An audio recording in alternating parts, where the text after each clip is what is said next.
Simmons! The day before spring 2022 classes, a group of faculty, staff, supporters, and news media flooded the nearly standing room only gallery of the school's administration and library building. The lineup of speakers both included local leaders as well as new faces to Simmons Nation in the form of NBCA state presidents, expressing support and commitment to creating pathways for prospective Simmons students. But my heart defaulted to Simmons because of the people who make a difference at Simmons. The climax of the event was the history-making announcement from the Dr. Samuel Tolbert, a $350,000 donation to purchase the cultural icon Old Central High School. It was the first public school for black education in the state of Kentucky. When you look at $350,000 in white dollars, this is $3.5 million. Because we are an HBCU, we bring money from the federal government every year. You're talking about the multiplier effect. In 5 years, almost $30 million that will continue to pour into our community in perpetuity.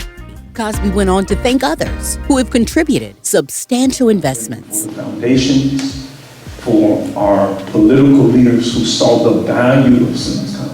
The list reads like a who's who of educational philanthropy, but noticeably missing from the group of supporters for the city of Louisville's only HBCU is the city of Louisville. It couldn't be that they don't know, says Cosby. And I was so excited, and I told some of the people who are leaders in our community, Simmons is an HBCU now. And they said, good, what's an HBCU? Dr. Cosby replied. So since 2015, he has been about the business of using eye-catching multimedia to reintroduce Simmons to the city. His campaign also consisted of larger initiatives, including the 3-year in scope Angela Project, the ADOS Partnership, and the Kerner Commission 2.0. And on today, the 53rd anniversary, I'm offering my support to the work of the Kerner Commission 2.0.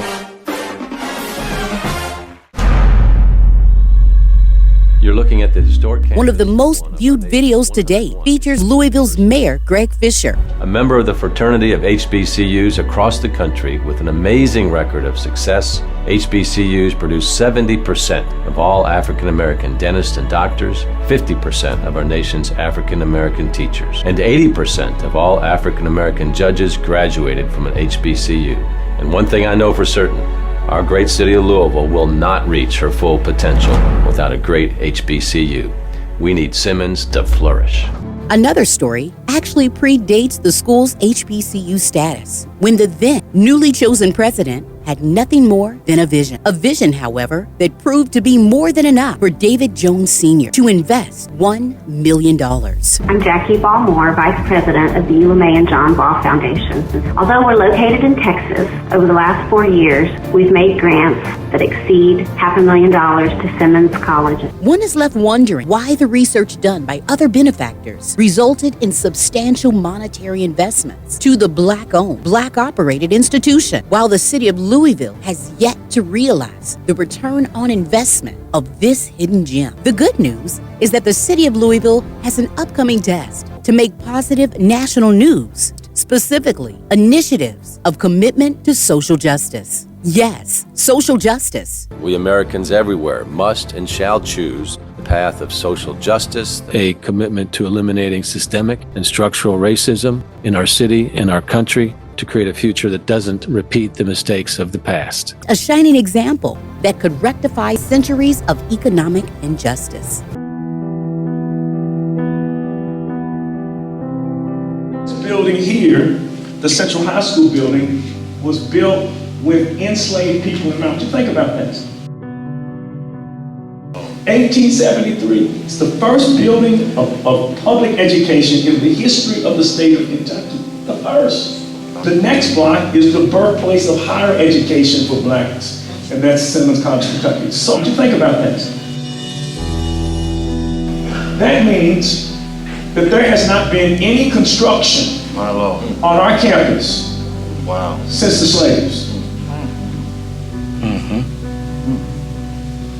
since the slaves.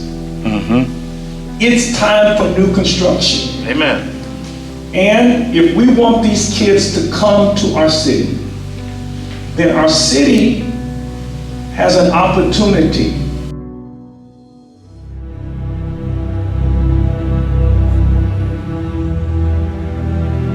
I must confess, my friends. Among his many immortal quotes, Dr. Martin Luther King once said, "We must walk on in the days ahead with an audacious faith in the future." There will be inevitable setbacks here and there, but difficult and painful as it is, we must walk on in the days ahead with an audacious faith in the future.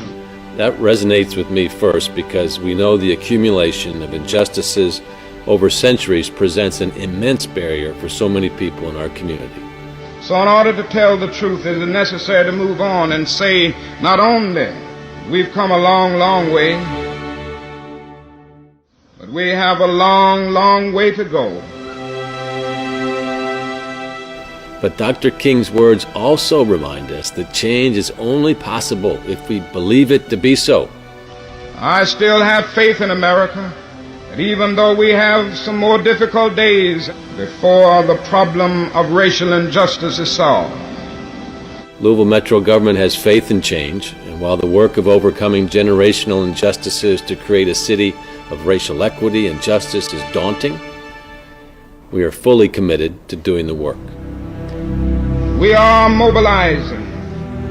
We have a coalition of conscience and a grand alliance now that will bring an end to the injustices that have been with us for so long.